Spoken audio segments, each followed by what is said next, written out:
how to run your challenge group. The best advice I can give you for running your challenge group is to stay involved. Check on your challengers every day. You can't expect to run a challenge group and not be there. You can't go for days without checking in on your peeps. So I check in every day.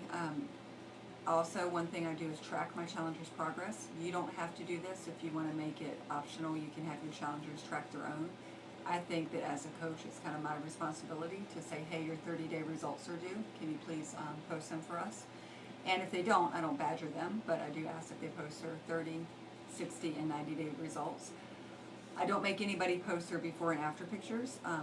I do ask them to take them for their own personal use, but I don't ask them to put them in the challenge group. It's optional. If they want to do it, they can. Another thing that I do is I ask a lot of questions. We have 2 documents in the Swarm Cave. One Stacy Hanna has done recently, and one that Vince Levier has done, that have suggestions for questions that you can ask your challenge group. So use those. I won't repeat all that right now because we already have those resources available. So another thing that I do is post motivational pictures. They're all over the place. You can get them from other coaches' walls. They don't mind. Just right-click on the picture, save it to your computer, and then you can pull it up and put it in your group, put it on your wall. And I think those help. If you're lucky, you're going to have challengers that are also engaged and will be doing the same, and it will kind of take on a life of its own. So as you get more people and as they get more and more into it, they will be helping you out with that. So you don't have to do everything yourself. I do one group. I don't have a bunch of different groups for each challenge that starts. I put them all into the same group. And then as they graduate, I don't have a separate graduate page. I know that some people do. I just leave my people on the same page. And they usually start another challenge. So one thing that I do is I keep a document entitled Challenge Start Dates, where I have the date and then I have a list of all the people when they started. So mainly that I can keep track, but whoever wanted to look at that to see when their start date was can look at that. So that is one thing I do, and I guess that's it for that. For recruiting, you can tell within your challenge group who is going to make a good coach. If they seem, if they're very uplifting and motivational to the other challengers, you can kind of say, after they've been in there for a while and they've settled in, you'll kind of get a feeling for when it would be a good time to present the coaching opportunity.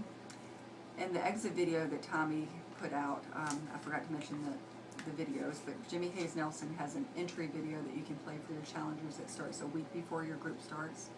And then Tommy did one for the exit video that you play that a week before your challenge ends. And within that video, he talks about the coaching opportunity. So it's brought up then. And a lot of times my challengers will do one program like Turbo Fire, and then they want to do Pump. And if I think they would, be interested in coaching, or even if I don't think, if I just want to ask them, would you be interested in coaching, you can get this next challenge pack and sign up as a coach for free. So that's one way to introduce the whole coaching thing to your challengers.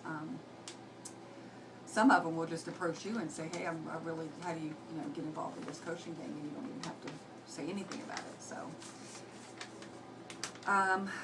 okay, so one tip that I have for that, for the coaching or recruiting for your challenge group, is when I have to go out of town, like this weekend I'm going out of town to a ball tournament, so I'm going to ask one of my challengers to kind of keep an eye on the group while I'm gone.